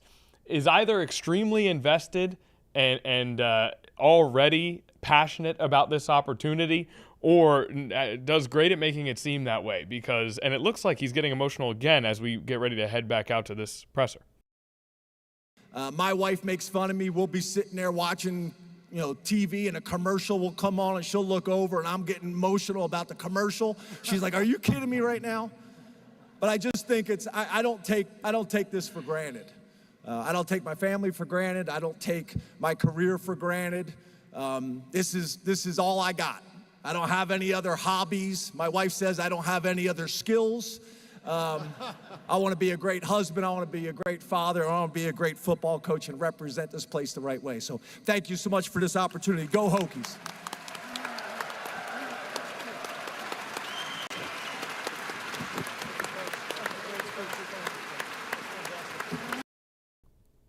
Okay, so what a day in Blacksburg as James Franklin is announced. Let's take a look at the crowd here that turned out for this press conference. We know the Corps of Cadets is there. James Franklin specifically pointed them out during the opening comments of his statement. And so obviously a huge crowd there at Castle Coliseum for the introduction of the new head football coach, and really a new era in Virginia Tech football is how this is being framed. The post-Beamer era, it's difficult to follow a legend. Justin Fuentes appeared to be a hire that had a high critical rating, right? He did a great job at Memphis. He came in, he started hot. He was not able to sustain at Virginia Tech. They bring in Brent Pry. They decide to go with the highly thought of coordinator route rather than a former head coach. He was a first-time head coach. He had a lot to offer in terms of passion, enthusiasm, familiarity, and defensive pedigree, but was not able to get the program back to the heights that they needed to get to, and ended up again with a very, very tough final season, or tough start to final season for Brent Pry. Now, this appears to be the most substantial, the most high-profile head coaching hire since the Beamer era ended, and it's one that it comes with a ton of investment at a critical juncture of college athletics. Conferences are growing and expanding all the time, while other conferences shrink and disappear. The money is more significant than it's ever been, both in terms of what is being generated and in terms of what is being spent. And the landscape is evolving more rapidly than I can remember in all my time watching college football when it comes to NIL and the transfer portal. So it is a critical time for Virginia Tech to get a head coaching hire right. All signs point to this being a good bet at the very least to have done that. Meanwhile, UVA having a heck of a college football season on their own. Old Dominion having a great college football season on their own. JMU excelling on the field as they have consistently done since the moment they stepped into Division I football. We know Mike London is constantly in contention at William & Mary. Michael Vick is over at Norfolk State. Hampton has a new coach in Trent Boykin, who is still getting his feet wet and still building that program. So a very exciting time in college football, a very exciting time in the Commonwealth for college football, and we wanted to bring you a little something different here on Live Impact News. Now, we're going to get back to a press conference that happened earlier today. This is Attorney General Pam Bondi, and FBI Director Kash Patel is there as well. And they are talking about a criminal organization, and a lot of this press conference is dedicated towards one individual. We will listen in on that press conference to allow you to learn those details as they come. And then we talked about Donald Trump speaking at the Saudi Investment Forum. We may have time to get back to that and listen to some of his opening comments since we were able to catch the tail end of it live. But for now, we have not talked about this story much at all today. Let's get to a Department of Justice press conference that was recorded earlier this morning, and then we'll reconvene here and figure out where to go next.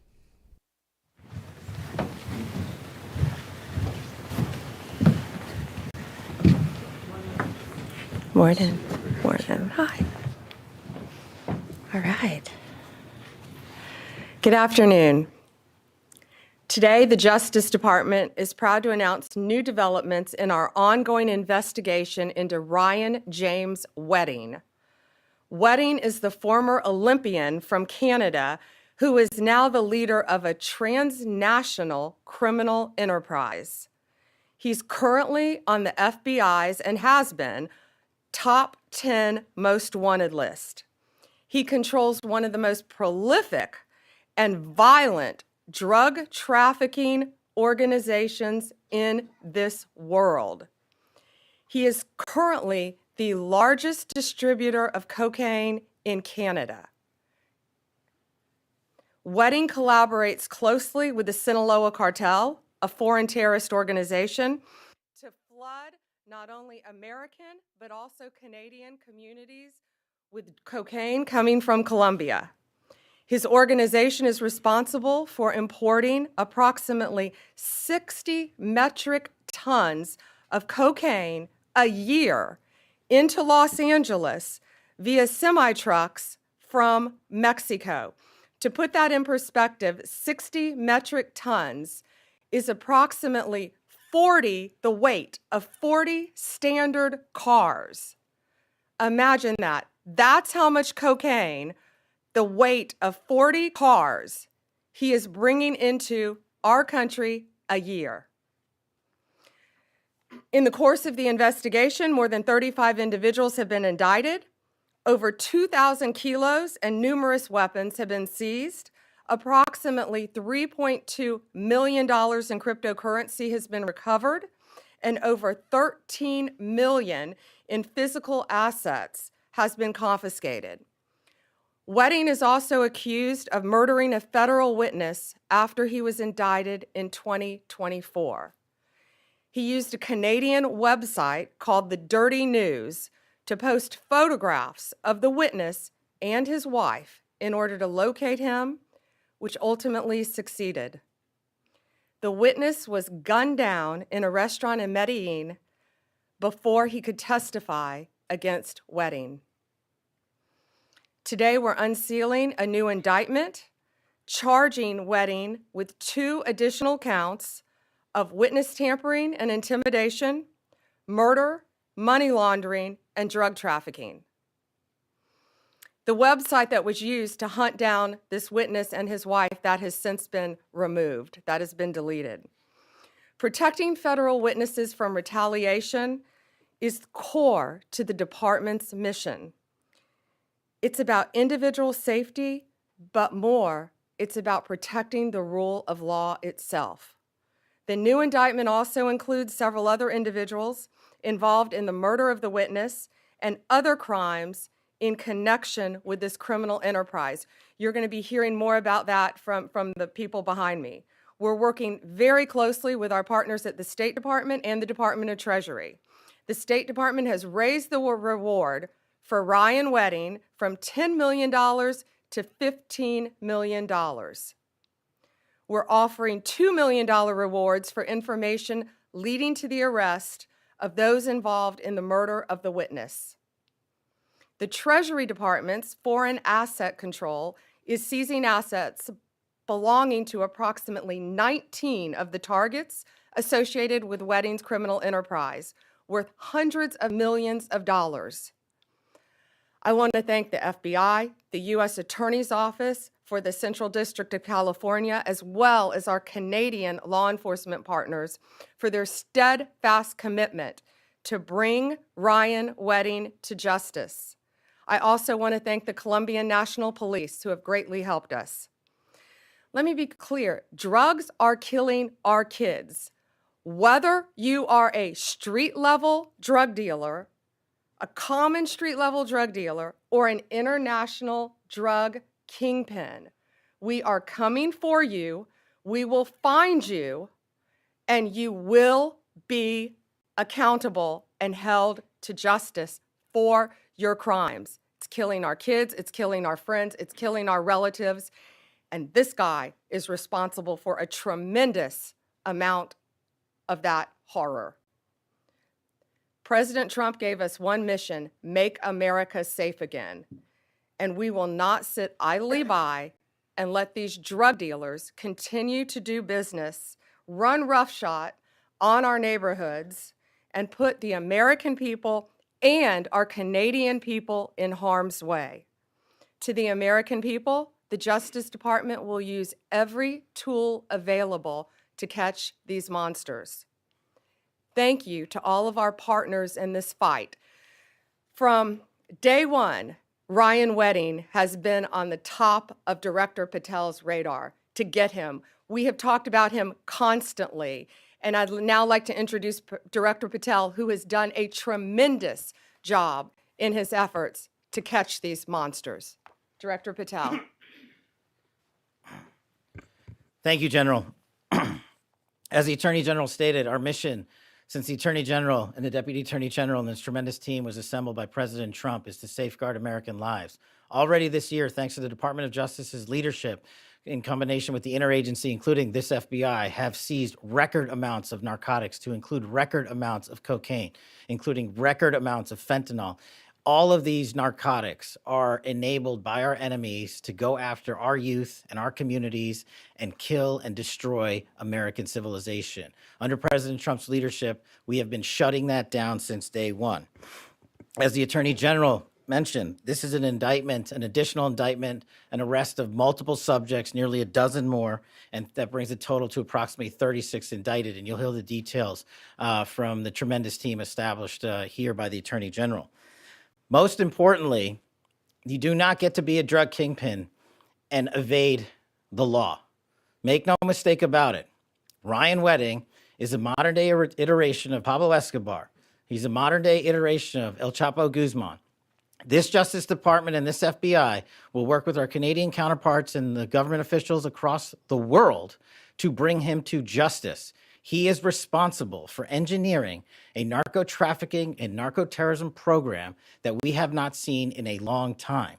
He will not evade justice. We are here today because this Department of Justice, behind Attorney General's brilliant leadership and the Deputy Attorney General, have made it clear to the American people with the indictments they have brought that. All right, back in live Impact News studio. We did not get to hear the entirety of that press conference, but obviously the focus of that press conference, former Olympian turned accused drug trafficker Ryan Wedding, a former Canadian national and Olympic snowboarder who now is clearly the focus of a major Department of Justice search and investigation. The reason we came out of that press conference is because we now have a live event that has just started up on our live feed here, and that is a Senate Transportation Subcommittee hearing on shutdown impact on travel. The government shutdown, the longest ever in American history, major impacts on our aviation system due to federal employees that work at airports that were not getting paid during the government shutdown.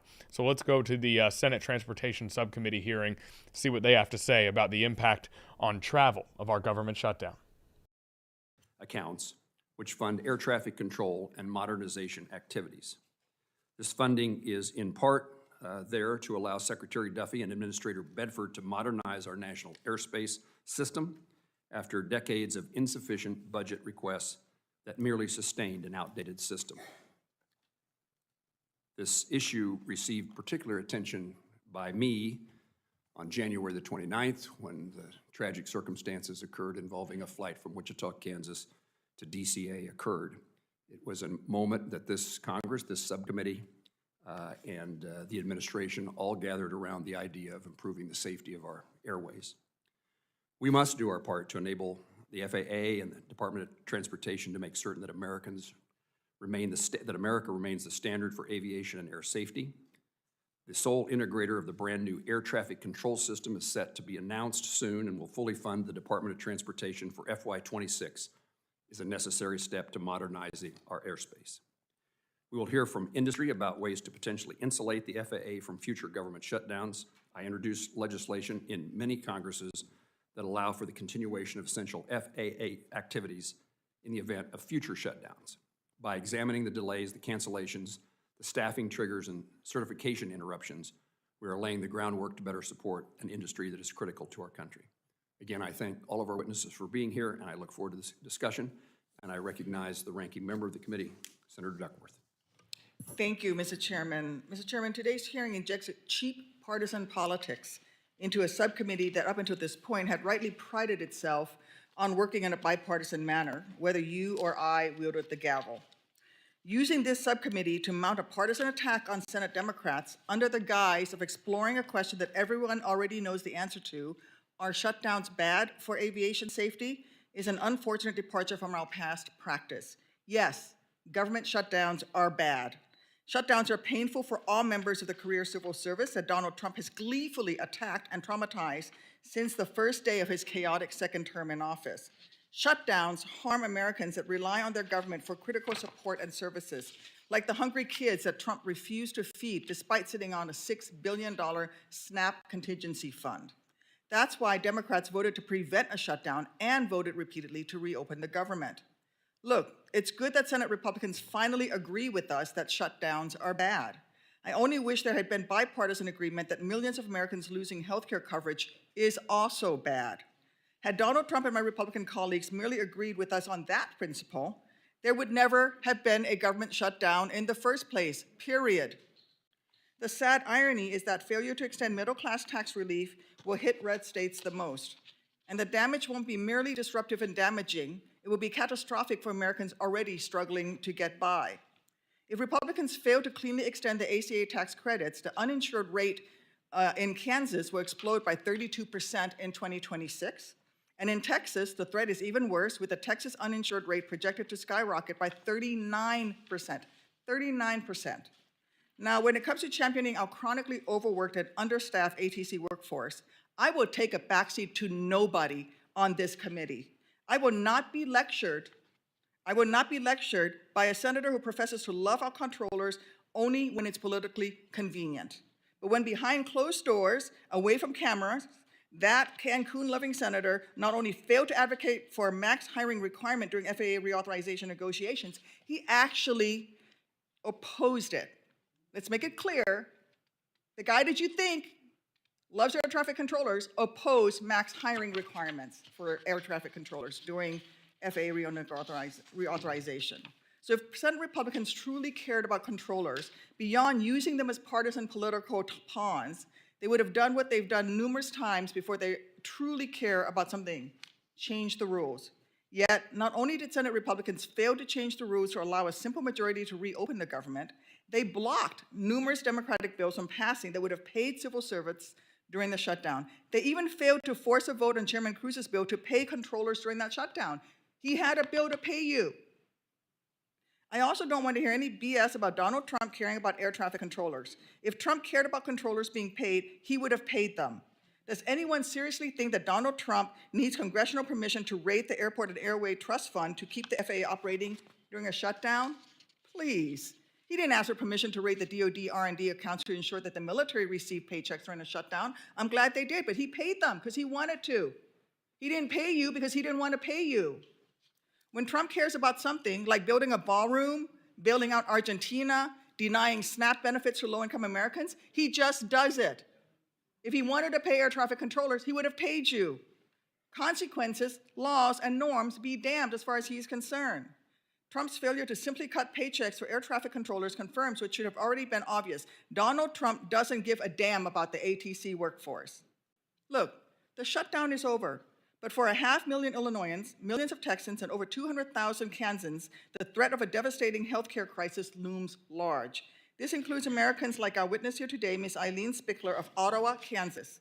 Eileen's husband, Barry, will be forced to forego health insurance because they simply can't afford to lose the $1,100 in tax relief that enables them to afford their monthly premiums.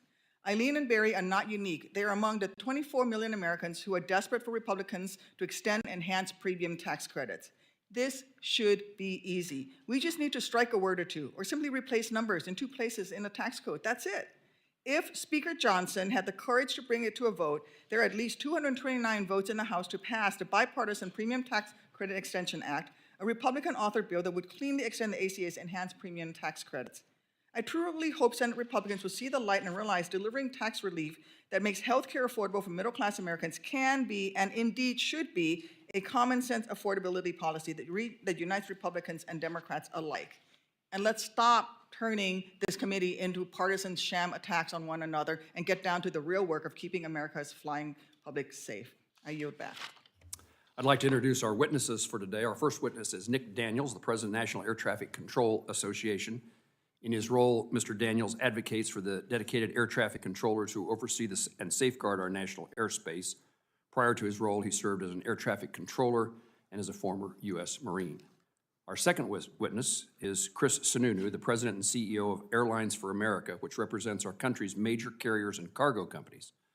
Mr. Sununu is the former governor of New Hampshire and the longest-serving Republican governor in nearly a century. I believe it's your first appearance before a committee. We welcome you. Our third witness, James Viola, and I believe this is a maiden appearance for you, Mr. Viola, is President and CEO of the General Aviation Manufacturers Association. In his role, Mr. Viola represents the interests of over 140 airframe, avionic, engine, and component manufacturers for the aviation industry. And our final witness is Mrs. Eileen Spickler, a resident of Ottawa, Kansas. Ms. Spickler, a special welcome to you. I now recognize Mr. Daniels for his opening statement. Thank you very much, Chairman Moran, Ranking Member Duckworth, other members of the subcommittee. Thank you for the opportunity to testify before you today on the effects of the 43-day federal government shutdown, the longest in American history. Every day that the shutdown continued, the margins of safety that we and the flying public depend on were reduced in our nation's airspace system. I am proud to have earned the title of air traffic controller with 22 years of experience at both an FAA tower and en route facility, as well as 5 years as an air traffic controller in the United States Marine Corps.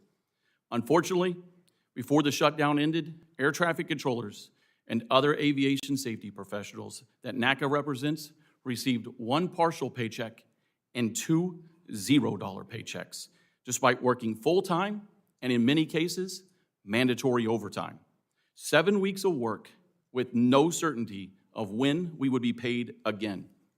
That said, controllers showed up and stepped up for the American flying public and for each other.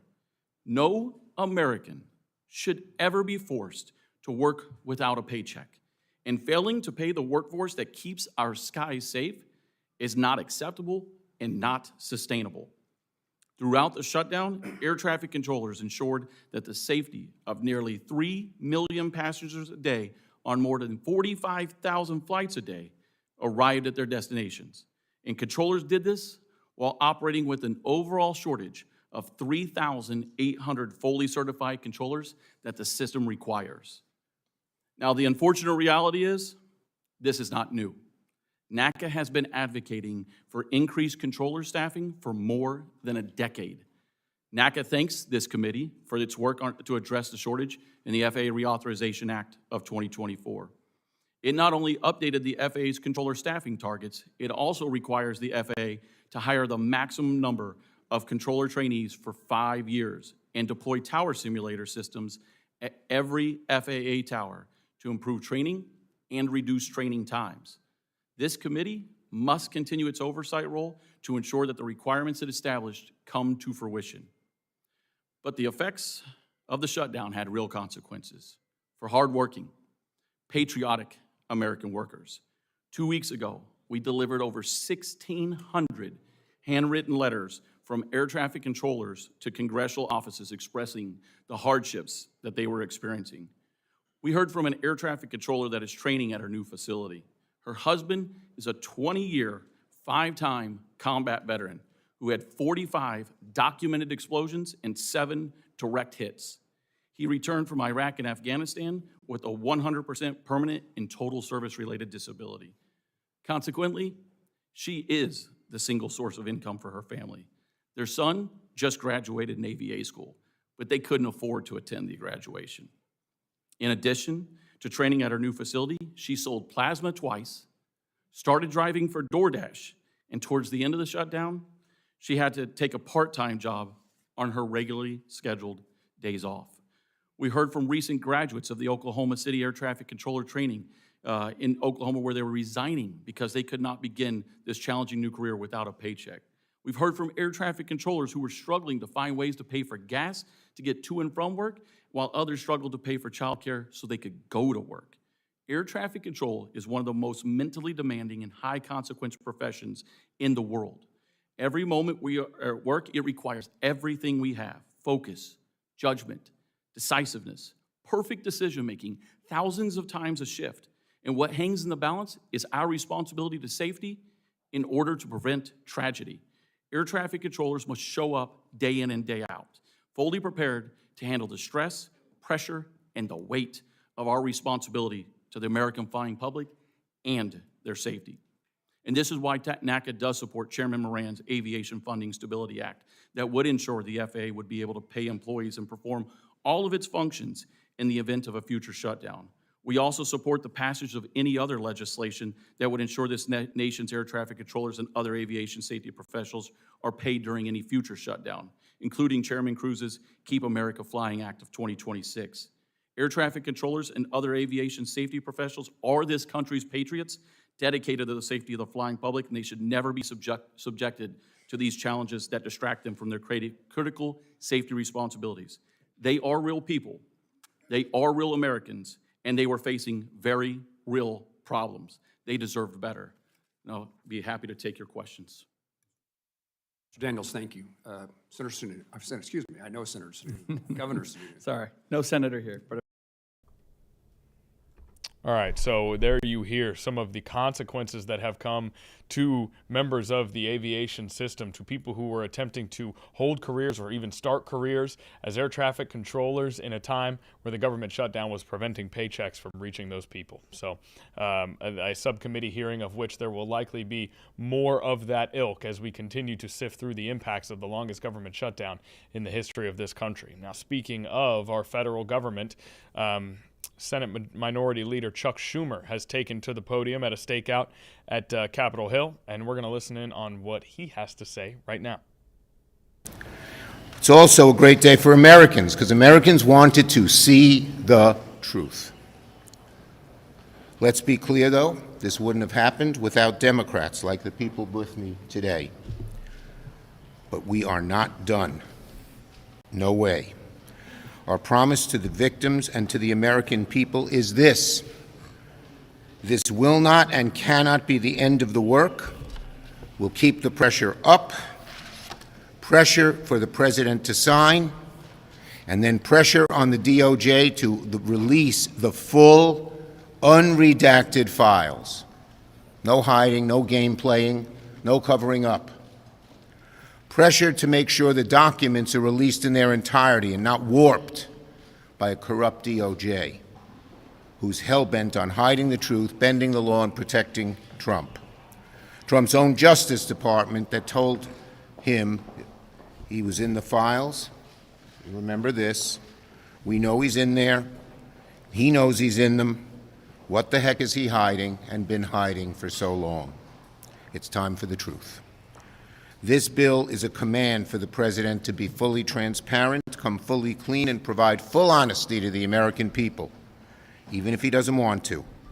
And just like we did with this vote, and for months on end, Democrats will fight for full transparency, nothing less. Senator Klobuchar. Thank you very much, Leader Schumer. Courtney Wild, 14 years old when she was sexually abused by Epstein. Danielle Bensky, 17 years old when Epstein sexually abused her. Her mom had a brain tumor. and he told her that he could help her mom, but only if she abided by his demands, including recruiting other girls. He told her, I can use it to help you, or I can make it really difficult for your mother. As she said recently, it's a call to action. We're standing up for so many victims of sexual assault. As a former prosecutor, I can tell you that's what this is about. It is also about trust. When Donald Trump and the Republicans promised the American people time and time again, whether it was about bringing down costs, not true. Whether it was about making changes that help people, not true. But whether it was about releasing these Epstein files, now we'll find out the truth. Donald Trump knew that there was overwhelming numbers of votes coming in against him, and at that moment, he made the decision that he would say that he wanted the vote to go through. At that moment, when Senator Schumer made the decision to come forward, there was no one who would stand up and say, nope, we shouldn't have them released. And I thank Senator Schumer for doing this. The House discharge petition materialized because there were the votes to override his veto. So now is the moment of truth. One, he has to sign it, but two, and most importantly, when we look at what the Attorney General of the United States, who is running a Justice Department that literally, when Donald Trump orders them by Truth Social or in person to do something, they do it. Drop charges, they'll do it. Pardon their friends, they'll do it. It is literally a snap of their fingers. Make sure that you charge a Federal Reserve governor or the Attorney General of the state of New York or the former FBI director, we're there, we'll do it. That's what's been going on. So right now, we're facing a moment. Because of these faux investigations that she is now claiming are reopening, now we're going to find out, are they really going to release the files or not? And we are ready to stand up for victims like Danielle and so many others in this country.